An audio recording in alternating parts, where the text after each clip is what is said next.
So you ever watch MSG, Dave? Occasionally, Don. You know who Rod Mashad is?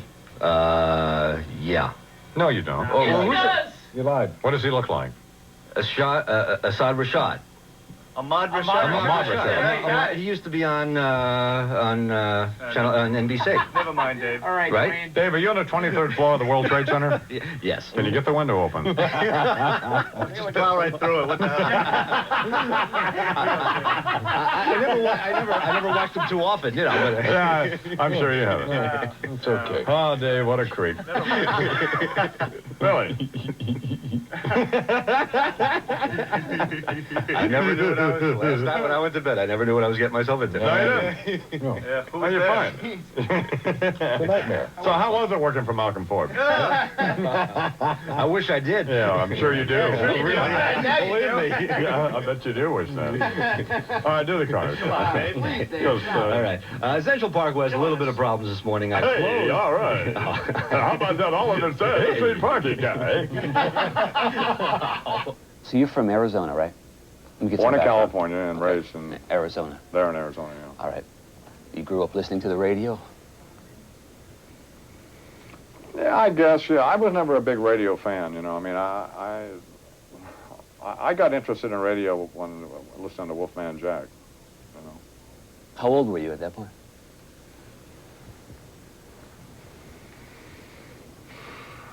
Well, I guess late teens, early 20s. When you were growing up in Arizona, what did you want to be? What now? What did you want to be when you were growing up in Arizona? Well, my dad was in the cattle business, so I thought maybe that's what I didn't know. You know, I don't have any, I burned out a lot of cells, but I mean, I can't really remember exactly what I don't have any conscious thought about what I wanted to do. I was always kind of interested in show business, you know, and my parents were not involved in show business, but I had a band in high school. So Right. I sang for a long time, you know, made records. That's how I got started I made records, hideous records. Right. I've never heard any of them. I've heard you talk about them. You don't need to hear them.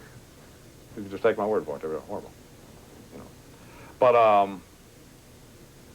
so I guess that's what I guess that's what I wanted to do.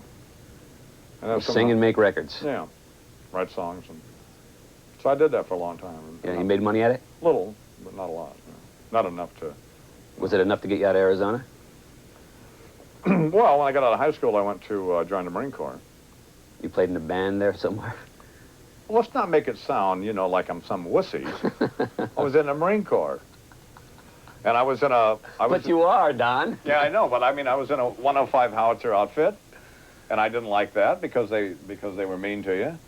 And they made you go out in the field for 2 weeks at a time. And so so I stationed with the 11th Marines at Camp Pendleton, and they were forming a drum and bugle corps. And I'd played the trumpet in grammar school. And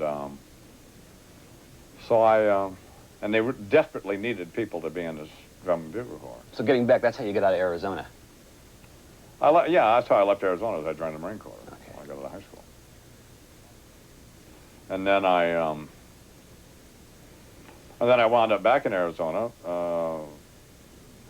eventually working up at this uranium mine up at the Grand Canyon. You had some great jobs, huh? Yeah. And I was hurt there in an underground accident, and I broke my leg. And then then they closed that mine, and I went down to Superior, Arizona, and I worked at Magna Copper there for a while. And then I was writing songs and stuff, my brother and I. And then we went to Hollywood. We saved enough money working in the mines, and we went to Hollywood, and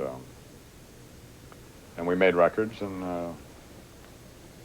none of them were very successful. So then I wound up working for the railroad out of L.A. Freight trains. Why'd your parents name you Don? Oh, my father's name was, I'm a junior, actually. Oh, I didn't know that. Yeah. John Donald Imus Jr. Oh, my father died in... Your parents ever get to see your success? No. My mother did. Yeah. My mother did. But she died in 81, I guess, or 81. Were you close? Yeah. Yeah. I mean, I like both my parents a lot. You know. My father died when I was 20, so. Do you have to support the family? No, I did. I guess I did. My brother and I did my mother past 10, 12 years of her life. You know. But up to that, no. Okay, we need to whine more, I think. Look at these newspaper items I've got here. Now, Andy Hawkins. Oh, is there any echo on that? Oh, okay. You don't want echo on this, do you? No. Do you mean EQ or something? I don't think we use anything for Andy. Well, we do a little bit. He's good. We got a little on it now. Okay. Well, let's try that. Try it. Why not? Now, just slow down. Okay. And if you want to stop, we can do that. Sure. So it's not. In fact, I'll tell you what. Let's do. Yeah. We're going to take it down to over his butt. Okay. And we're going to stop there. I beg your pardon? You see where we are? We're going to stop over his butt. We're going to stop over his butt and sort of... So then we just yuck it up, and then we'll pick it up. Gotcha. Okay. Okay, here we go. With the number of oddities in the papers this week, Andy Rooney's... Take two. With the number of oddities in the papers this week, Andy Rooney's having some trouble focusing on a single issue. Andy? Well, you darn right I am. Look at these newspaper items I've got here. Right. Andy Hawkins, no-hitter. Dave Pallone, humping and umping. Nelson O'Mandela in Ireland. George Read This Bush, and so on and so on. Yeah. Did you see Yankee pitcher Hawkins' no-hitter? Yeah. I did. And surely you heard about it at least. Let me try to put this in perspective. And attention Baseball Commissioner Fay Vincent. If that was a no-hitter, then Dave Pallone is a lumberjack. What does the term no-hitter suggest? It suggests that no one hits. Yeah. Does it take an astrophysicist to figure this out? No. I don't think so. Wake up. And speaking of Dave Pallone, now America's favorite pastime has hot tubbing, back-rubbing umpires already. We should have gotten a clue, I suppose, when Pallone called the game behind Johnny Bench and the two sidled off the field looking like they were in the cast of Mum and Shanks. Pallone worked the only games I can ever recall seeing in which the catcher... Okay, no, come on.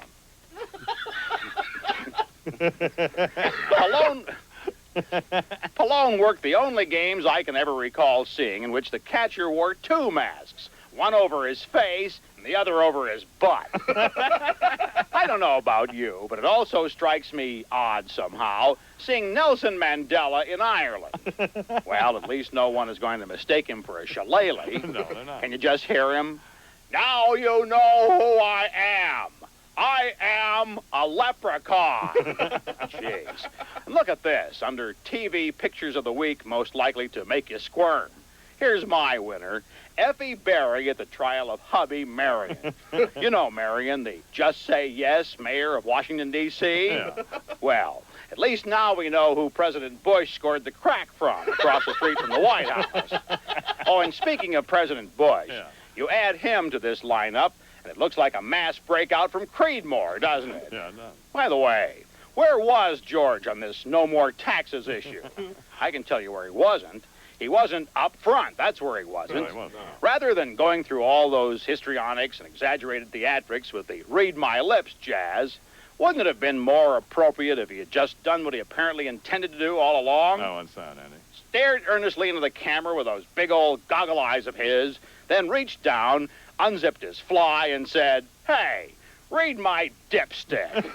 At least that way we would have understood that we were about to get screwed. Hey, George, here you go. Tax this. And thank you. Well, that's great, bro. So I went to work for the railroad, Right. and As? a freight brakeman. Freight brakeman. Worked out of L.A., rode trains down to Indio. I took them up to Bakersfield or Santa Barbara. You were still playing music at that time, right? Yeah.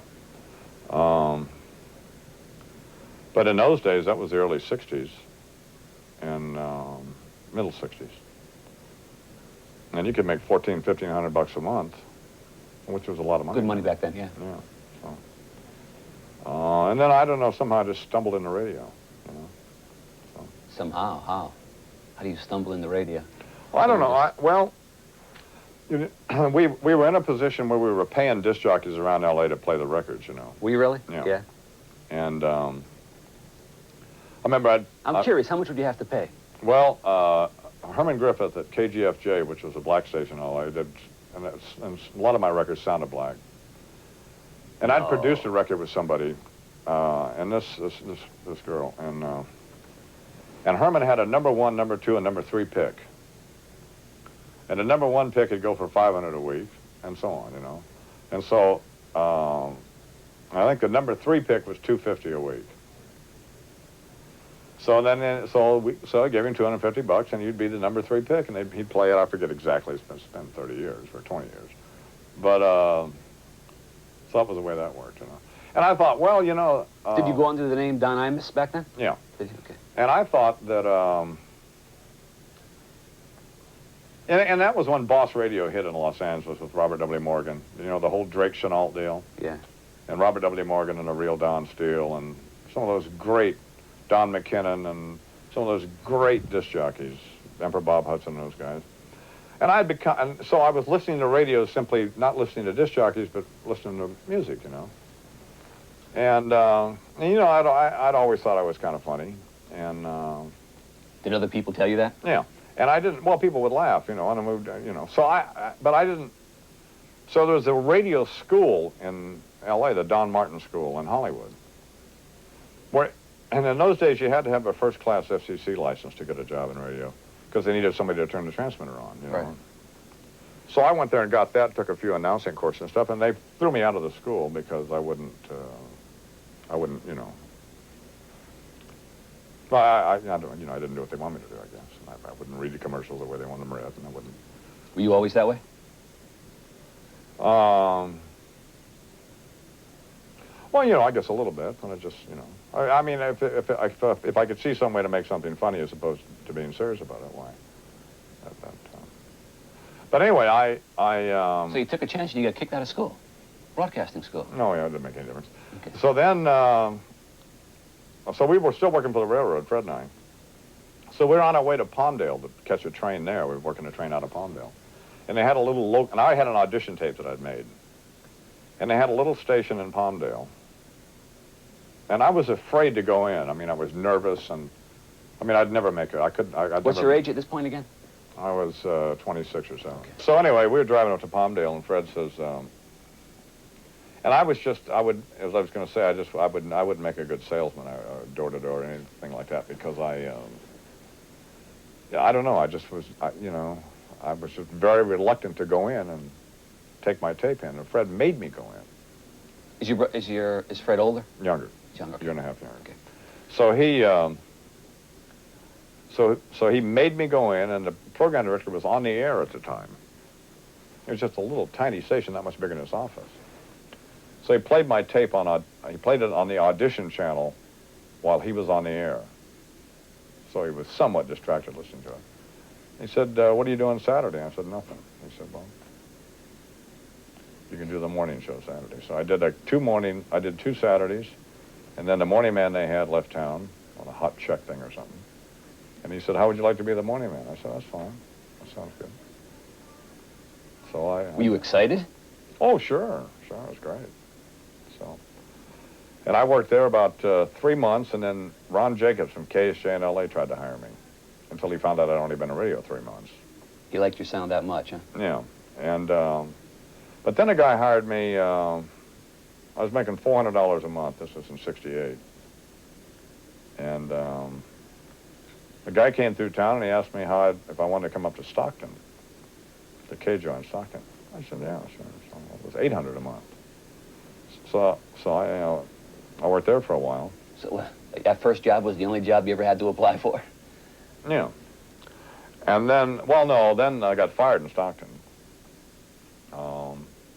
And then I became friends kind of with Herb Cain. You know who he is, the columnist for the San Francisco Chronicle? No, why do you fired for in Stockton before you go to Herb Cain? Oh, I had just attitude and stuff. The station was in a display window in downtown Stockton, so that the disc jockey would sit in the window, and his people would walk by going wherever, you know, and they wanted you to wear a tie, and I just wasn't going to wear a tie, and so I didn't wear a tie, and that just went on for 6, 8 months, and finally, and then I had an Eldridge Cleaver lookalike contest, that was when he was, the FBI was after him, and then he took off, went to Cuba or someplace, and my position was that at that time Nixon and Hoover, their perception was that all black people were essentially the same, so why not, so you could win this so it was funny at the time. It sounds lame talking about it now, but so they thought, and then Herb Cain wrote about it in the San Francisco Chronicle. So here's some local disc jockey in Stockton, that Herb Cain, who's a huge deal, kind of the Walter Winchell of the East Coast, or the West Coast. The Liz Smith would be a better analogy. But I got fired, and then this guy, Jack Thayer, read about me and hired me to work in Sacramento. This is about 3 weeks later. Don, at one moment you're afraid to go in, and your brother has to push you in to play the tape, and the next moment you're telling me that you got fired for being the Don Imus we know. I don't understand the personality. Well, I didn't either. I don't either. I mean, I still am, I don't know. I'm shy in certain kinds of situations. But, so he hired me to work in Sacramento, and gave me a little direction and stuff, and suggested I do characters to do material instead of just shoot my mouth off. And that was the first year I won the Billboard Disc Jockey of the Year contest. It was when I was in Sacramento. And we were only there 5 months, and then Thayer went to Cleveland and took me to Cleveland with him. And I worked at GAR in Cleveland. This was in 1970.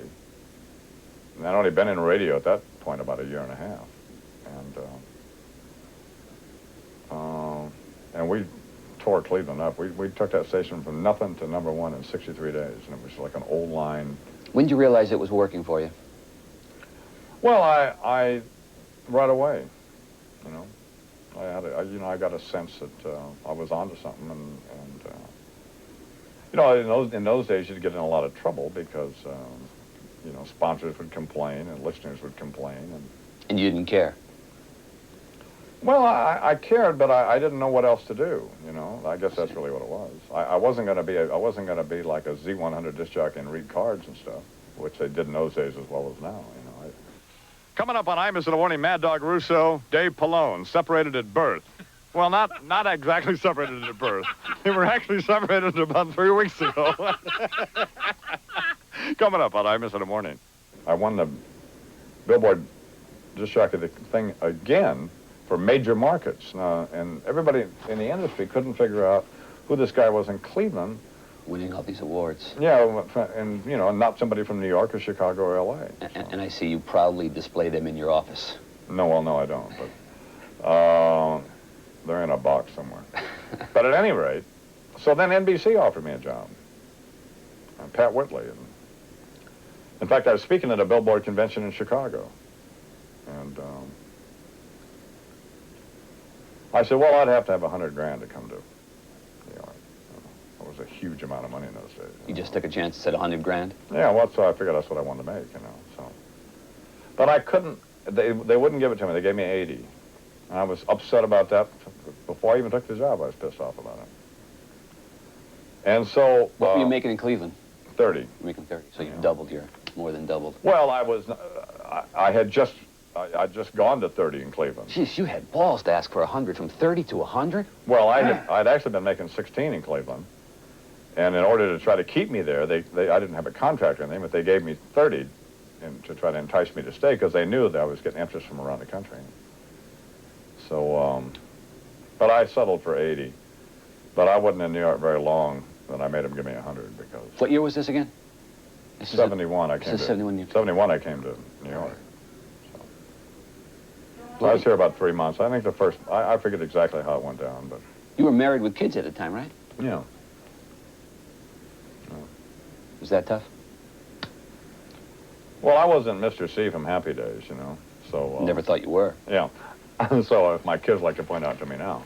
But no, it wasn't that bad. I didn't drink in those days either, I didn't start drinking I didn't really have a lot of problems until I started drinking, and I started drinking when I came to New York, you know. But Usually people drink because they have low self-esteem. They don't like I probably themselves. did have. I guess there was a lot of reasons I drank, but one of the reasons I drank was I was really nervous in one-on-one social situations, you know. And I remember how I started drinking when I came to New York, and I was thrust into this, you know, I wasn't in New York 6 months, and I was in Life magazine and Time magazine, and it was just, you know, I had the big house in Greenwich, Connecticut, and I mean, it was overwhelming, you know. And I you know, I didn't take it as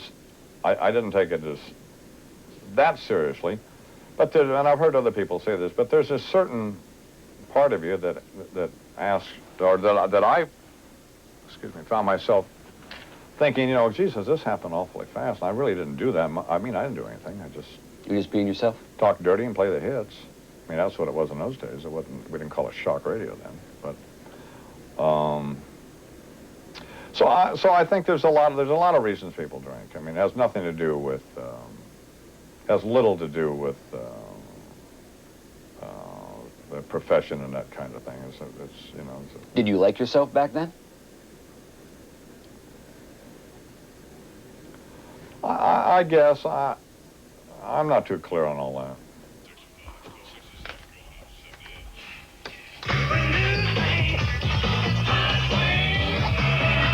Is there any thing that you won't say? Is there anything? I'm surprised you didn't bring up the Elizabeth Taylor age thing with Ford. I never thought of it. New hot wings from Kentucky Fried Chicken. Did you read that page 6 thing? Wings made with all the Yes, I did, yeah. Tastes so good, you'll eat them, but What the do you think he was thinking about? let's grab a spicy hot wing snack. I don't know, but he escaped the old dreaded big A. Delicious new hot wings at Kentucky Fried Chicken.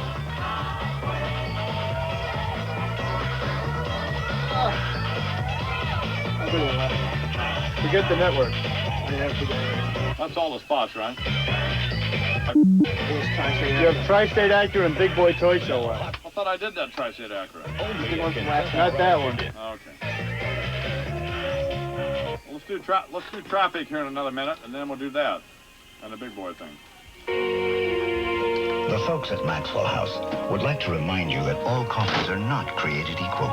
The quality of the coffee depends on the quality of the coffee beans and the consistency. I don't understand what happened with all the drinking and the drugs and NBC with you. I don't know if you want to talk about it or not. Talk about whatever. I mean, as best I can. Well, okay, did it start with beer? And then move to... Oh, well, that's no, I don't know about that. I mean, I started drinking scotch right away. Okay, scotch right away, all right. So... Making that Chivas Regal. All right. It starts right away, and then somebody gives you some cocaine, or you buy some, or... No, and then you just... And, you know, as I think back now, whenever I drank, in high school, in the service, anytime I ever drank, I always got drunk. I never drank in my life that I didn't get drunk.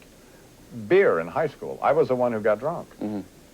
So, you know, I'm not like a play alcoholic. I'm a real alcoholic. When did it start affecting your performance? Well, when I got involved in cocaine, early 80s, mid 80s. But, you know, I stopped doing cocaine in 83, 7 years ago. I just got sick of it. I mean, it's just the payback got to be too much. I mean, I just couldn't handle it. You know, I'd be up for 4 days doing cocaine. And then I'd have to drink to try to take the edge off that, and it was just a nightmare. And, you know, I'd wind up with an apartment full of people. That you don't even know? Or like Kinky Friedman, my friend Kinky says, you wind up sharing your dreams with strangers, and... It's true, huh? It's a nightmare. So I stopped that, but then my drinking escalated. All right, Don, what happens with you in NBC in the late 70s? Wouldn't show up for work, and I was late all the time. And they get tired of it?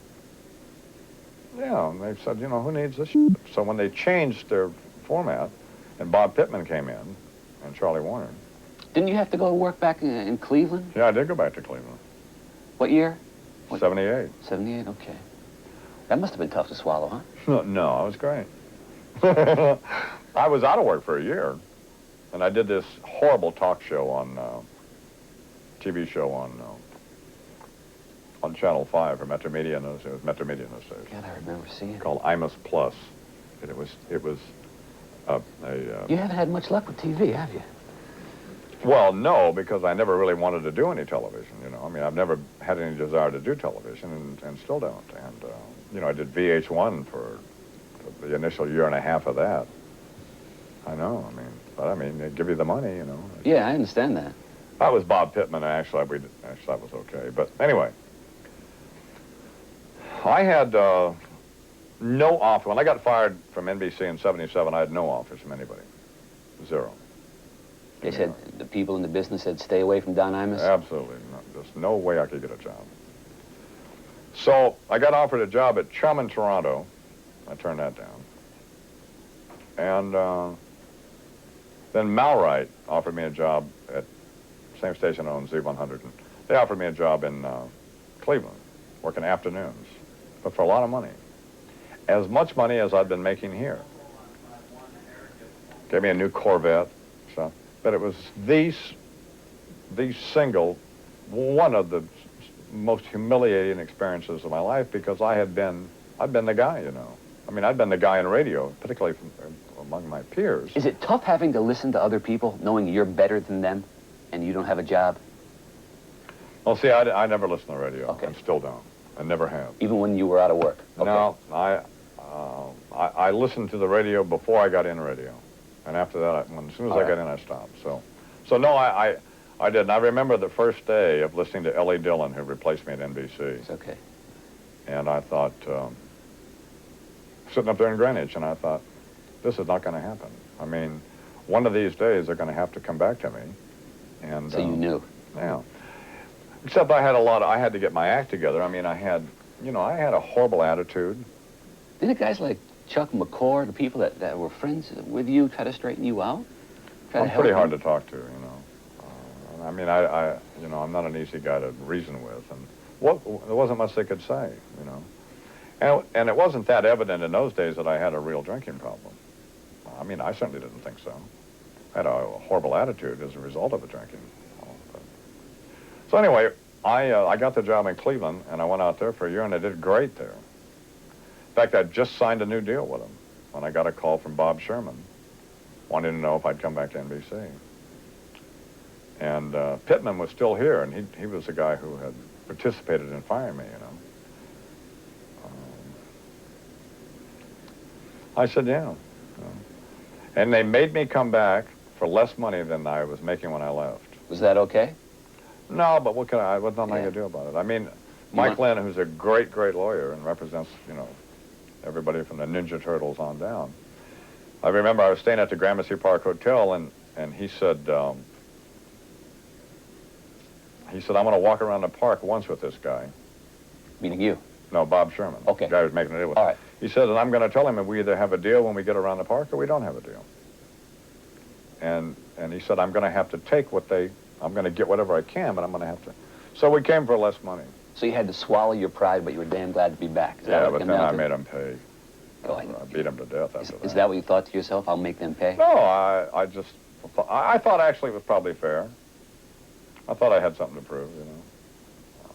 Nobody knew where I was coming from. I did well in Cleveland, but, you know, I'd really had my ass kicked, you know, and had been humiliated, and I had no choice. I guess I could have folded up and gone away, you know, and never come back to New York and just given up. I could have done that. I just didn't. The general consensus is that he's, you know, You don't he's need to say taken. general consensus. I know. Just That's why I said it. Oh. The general consensus of opinion that everybody seems to hold. Is that, you know, Regardless. everyone's kind of bent out of shape over the whole visa thing. I think that's kind Why? Because he has more money than God. What does he Who's need to have a gonna? corporate sponsor? Here's what I want to ask you. What? Who's going to pay for these tours? McCartney. Why? Why should He owns Happy Birthday, for Christ's Why sake. should he lose Why should he lose money on a tour? Yeah, but why do you have to buy tickets just with Visa? Is this fair? Yes. You do? You have to buy Visa? buy your tickets? No, you can buy them. You're telling me Ticketmaster, you can't put it on your American Express? You can't buy tickets to the McCartney concert unless you have cash or a Visa. Now what? Fine. Joe's not going, are you, Joe? I'm going to see Hendrix. Oh, yeah? Good. He probably is. Joey's group's going to conjure him up in a big fire. Right after they slaughter that goat. I played all that when it was hits, you know. Purple Haze and that. Yes. Okay, you made them hits, didn't you, Don? Yeah, you were the one that broke out that Jimmy Part of Hendrix, that, right? Yeah. You broke Stardust, too, didn't you? Played all that Led Zeppelin and Cream. And Matter of fact, Starland Vocal Band. Wasn't that Philip? Didn't Philip work for him? Didn't, you broke a couple of Mozart's big hits, too. I'm going to break your fat neck. Some Mel Torme stuff. Have you seen the fat commercial, the diet commercial with Mel Torme? No. He comes out from behind the cardboard cutout. No. He still weighs 300 pounds. He still is a... I like the one with the chick from, that TV show. Played Tootie. Oh, yes, I know what you mean.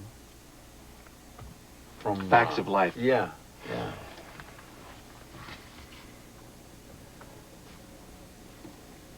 So you come back to NBC, and things are going great, right? Yeah. I mean, But you're still doing coke? well, no, I'd stopped for a while, you know. And so as soon as things started really going well again, a couple of years later, well, then I started in again. Who knows why? Just, you know, hanging around in that, you know, uppity lanes and over McMullen's and out at the River Cafe and who knows, you know, in the back of the limo. And, you know, So were you the real reason why NBC went in the tubes? No, they really ruined the radio station. And when Pittman left and Sherman left, but particularly when Sherman left, Bob Sherman, he was really the force there, you know, and they then, and Z100 came on the scene and started to kick our ass, you know, and we didn't really fight back, you know, there was no way to fight back. I thought with you in the morning and Howard Stern in the afternoon, it was great. It was going to be great, you know, but, you know, they weren't going to put up with that. They weren't going to put up with Stern. They wouldn't put up with it today. They just weren't going to do it.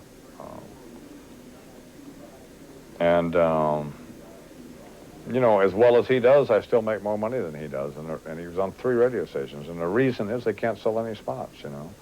It's you make more subjective. money right now than Howard Stern? Yeah, it's subjective about what you think, whether you think he's funny or I'm funny, you know.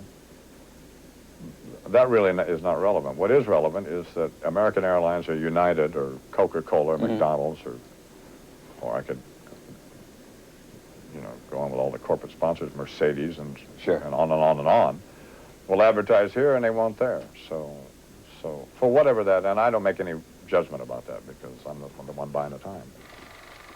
Are we recording? Okay.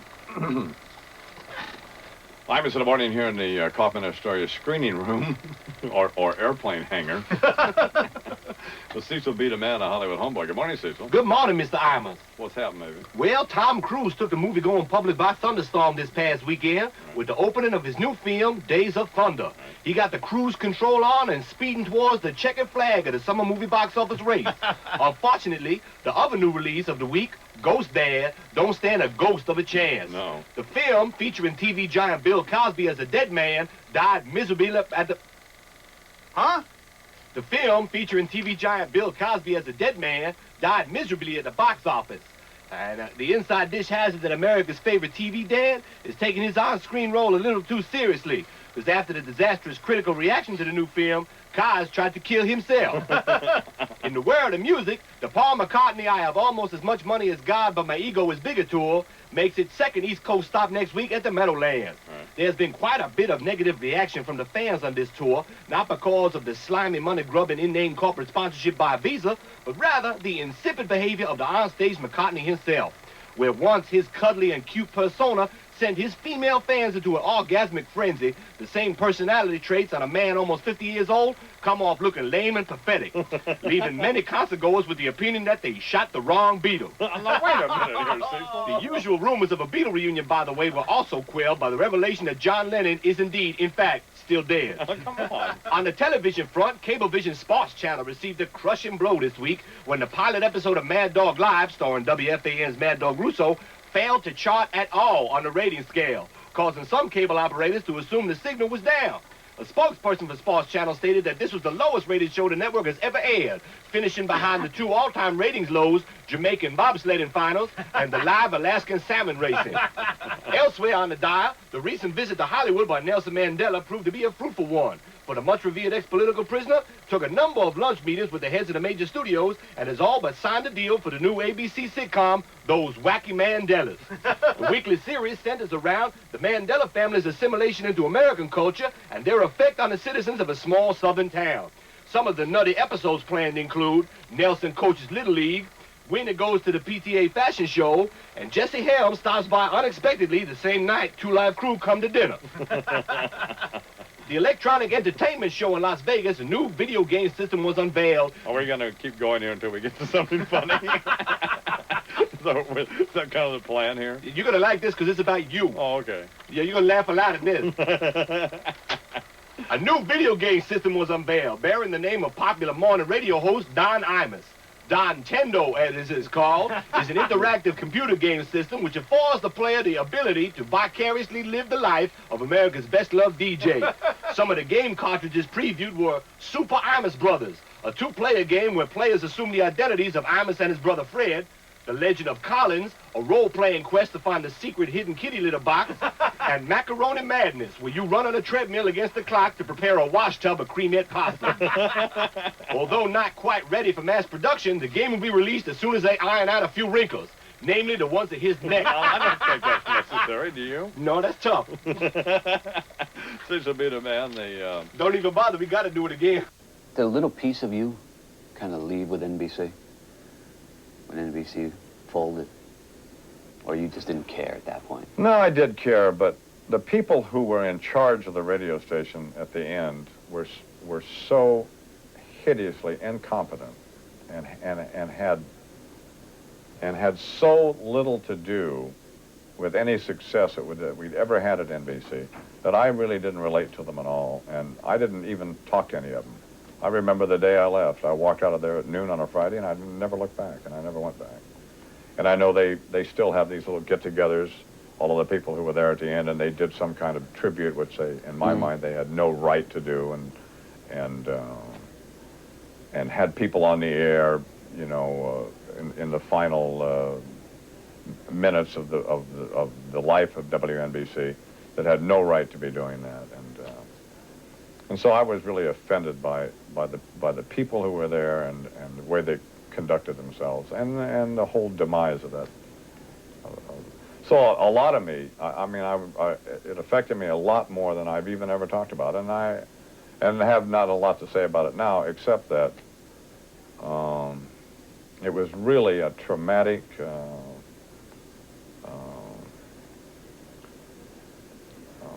experience to have to leave 30 Rock and all that meant, and I've been there 17 years, and come to the Kaufman Studios.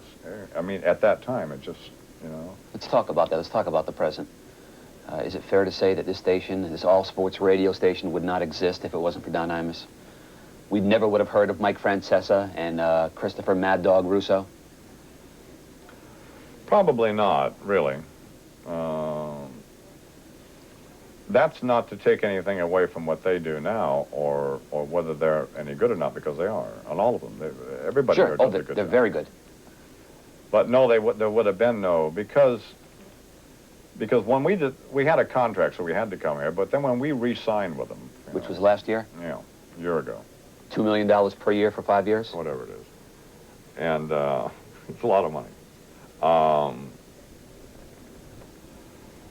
You know, then they made that kind of commitment, and we were successful. You know, I mean, and we bring a lot of, you know, we were able to generate enough income to keep the radio station going. And when they got rid of Franklin, Franklin, you mean? Yeah, and then we had, the program director Mason and those guys have done a good job in recognizing, that Mad Dog was talented. I mean, Mason hired him to start with, so he had him working weekends and stuff. Mm-hmm. Nobody thought that he could sustain a show himself. I begged him to let him do sports with me in the morning. I mean, I begged him for months, and they finally agreed to, And he was just an instant hit. He was an instant, overnight hit. And we had Francesa on as well. And Francesa got a lot of credibility through his work at CBS. He's a very bright guy, Yes, I know that. And he also, has a terrific sense of humor himself. It took a while for them to work out the kinks. But you got to remember, you're taking two diverse personalities and throwing them together and say, you guys are going to be a team. And they had to work it out on the air. And they both have egos, everybody, and so... Sure, and they have worked it out. Imus In The Morning here in the Coffin Astoria screening room. This movie's better the second time. Yes, it is. I never noticed the plot before. But Cecil B. DeMann, a Hollywood homeboy. I don't remember this donkey, neither. Cecil, you stopped producing movies, is that the deal? Yeah, I did. Ain't no money in producing no more. Well, there's no money in producing the movies you produce because none of them ever got produced. Obviously. Well, that's why I'm going to be giving you a hot hype from Hollywood. Hot hype from Hollywood. I'll be your Tinseltown Tattler. Yeah, great. So what's going on? Well, in the world of music, Mr. Imus, the Paul McCartney, I have almost as much money as God, but my ego is better. Is Don Imus the reason why there is an all-sports radio network I in New think York? I don't think there's any question about that. But, but again, that's not to suggest that they're not that the station hasn't done a good job once given the opportunity. Does that give you pride, satisfaction? That you've created so many jobs in a network for so many people to listen to? Well, I don't think in those terms. I mean, we really were fighting for our own survival, because once we made a decision not to go to FM and to stay here, then it was a question of trying to be successful ourselves, I mean, it takes a certain number of hours every day to get this show together, and to go back and produce stuff and to think about what we ought to be doing and those kinds of things. But it's a part of my life, so it doesn't... Best part of your day? Is this the best part of your day, this radio show? It's certainly, it's right up there. With? I like to run a lot. It's right up there with running? Well, it's not it's, you generally find people who are really phenomenally successful in a lot of cases, that's not assuming that I am, but are really pretty focused, and, I don't know that this is true, but I suspect that somewhere in the grand scheme of things, the guys who have a happy family life and are spending weekends with the kids and I have just kind of so-so jobs and careers and stuff, and careers that they're not really, their love is not their career, Now, I don't know whether this is, this is my love of my life or not, talking on the radio, but I really like it a lot, So you wouldn't trade it all in if you had a happy marriage and everything was great? No, of course not. There's no such thing as a happy marriage anyway. I mean, I only was married once, which I think is what a person should do. Be married once, have one dog, the dog dies, don't get another dog. I mean, that's it. What makes you happy right now with your career? You ever hear career? from Pete Rose's kid? Remember how you broke him down? That was... Yes, I did. Were you proud of that? Yeah, I was proud of that moment. I'm actually proud of breaking people down. See, I can't break you down. I can't break you down because I'm on your turf. If you were on my turf, it'd be a totally different story. You know that? First of all, you'd be shaving, or otherwise I wouldn't have you on TV. That's number one, all right? Look at this office. I mean, look at what he has. You're really into Western stuff, right? I mean, I don't know how far this mic goes, but I'm going to take it with me. I mean, Don Imus, guy makes $2 million a year, and he lives in a hole, folks. Look at this place. This is his office. I mean, let's get down to it. Here's a picture of, what, is this your son or what is that? There it goes. That's Mike Breen. That's Mike Breen, okay. We'll hide that. Now look what you did. This office is so dirty. You should see the dust back here. Well, I mean, come on. Are you proud of this office or what? Yeah, it's fine. We get done what we needs to be done in here. You should see the pictures of all the babes he has up there. You can date anybody you want. I mean, you can have anything you want. You're in a hell of a power. Within reason. Yeah. There's always a price to pay. Is there a price to pay? Every time you see a beautiful woman, remember somebody got sick of her. Not if she's, well, maybe. If she's available, somebody, you know.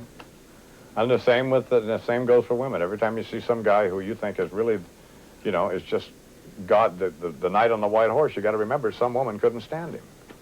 And said, get him out of here. And get me away from him. I just can't imagine some woman not standing you, Don. Well, trust me. Let's just go on and on. Why don't you scream at me at the top of your lungs? Yeah. Let's get the sweat things coming out of your head, the steam coming out. How fat am I? How unfunny I am? And you want Al back. Why don't we go through that? I don't want Al back. I do. What do you think about guys like Trump? What do you mean? I mean, I don't know how to answer that. Is he a friend of yours? Sort of, yeah. Is he sort of a friend? Well, he was sort of a friend until he went belly up. Do people ever, does like a Joe Pepitone call you up and say, I don't like this? Does Mike Tyson ever give you guys any feedback about the routines you do about him? Well, that's Rob Bartlett. That's his responsibility. Sure, I understand that. But does a Pepitone call or a Tyson call? Well, we've run into Joe Pepitone a few times. And he laughs about it? He thinks that's funny? Yeah? Is that basically what you get? People know that you're not mean-spirited? I can't think of the last person who was upset other than Mike Wallace. Mike Wallace was upset? Yeah. I don't remember. Because I thought he was gutless in his defense of Andy Rooney publicly. Oh, I see. Okay. And so I said so. And so he calls Bernard, and... Who's your producer? Yeah. And apparently he'd just gotten off a plane in Newark or something and wanted to know what exactly had happened. And I think Bernard said, well, Mr. Wallace, you know, Imus, you know, he's kind of kids around. And that was sort of the end of it. But once in a while we get somebody who'll request a tape, which we never send. Or if we do send it, we go back and phony one up. You know? When you go out in public, what's it like for you? Obviously, people know who you are now. Well, that's been for years because of all of the television commercials they ran for years. And some of those commercials are great, by the way. No, I've always liked your commercials. Well, you know, you find, though, generally people, when they meet celebrities, are, for the most part... Are very nice. Yeah, whether they like you or not, you know. Yeah. So, once in a while, I'll get, if I go to the Garden or something, I'll get a drunks hollering Howard Stern at me, or stuff like that. But other than that, it's... Well, I don't mind that either, so... You mean, you mentioned Rob Bartlett. How much input does Don Imus have in the creative end of this show? Well, it's my point of view, this entire program. Anything that goes on the air. I mean, most of the ideas are ideas that I've either... are either ideas that I've specifically discussed with them, or reflect my point of view, or play off of what's already happened on the show, or most of the characters are keyed off of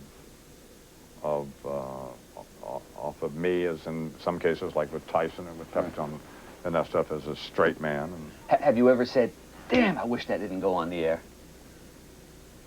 Wish I could take that back. Once in a while, yeah. Once in a while. Rarely, though, huh? Can you think of Rarely, yeah, when we really think about it. You know. Can you think of one offhand?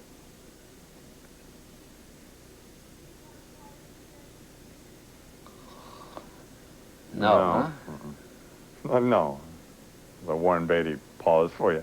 No, I can't. I mean, there are occasions when we do things that, you know, when you're cranking out this stuff 5 days a week. Is it a grind? No, but I mean, it's not all hilarious. You know, some of it's funnier than other stuff, you know. You mean you don't have 36 writers here like Saturday Night Live? No, it's just, it's essentially me and McCord and Rob and Larry Kinney and Bernard. Bernard writes, too, you know. I mean, he writes all his own Cardinal stuff and all that stuff, so.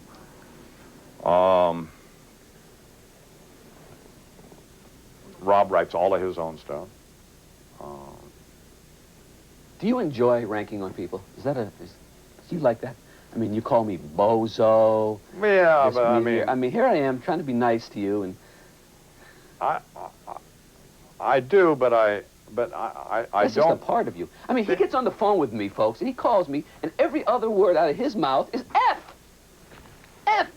Well, I thought your name was Frank, frankly. Yeah, that's right. I mean, you see, here's the thing. What's the thing? I don't like it if it actually makes somebody feel bad, you know. Like I said something about Frank to Ford, and a friend of his told me, he said, you know, Frank was really hurt by that. Like, that's a good point. McCord had written an editorial, and we suggested that it was Frank to Ford, stating his position on, I forget what it was now. Maybe it was the philosophy of the National. I'm not sure.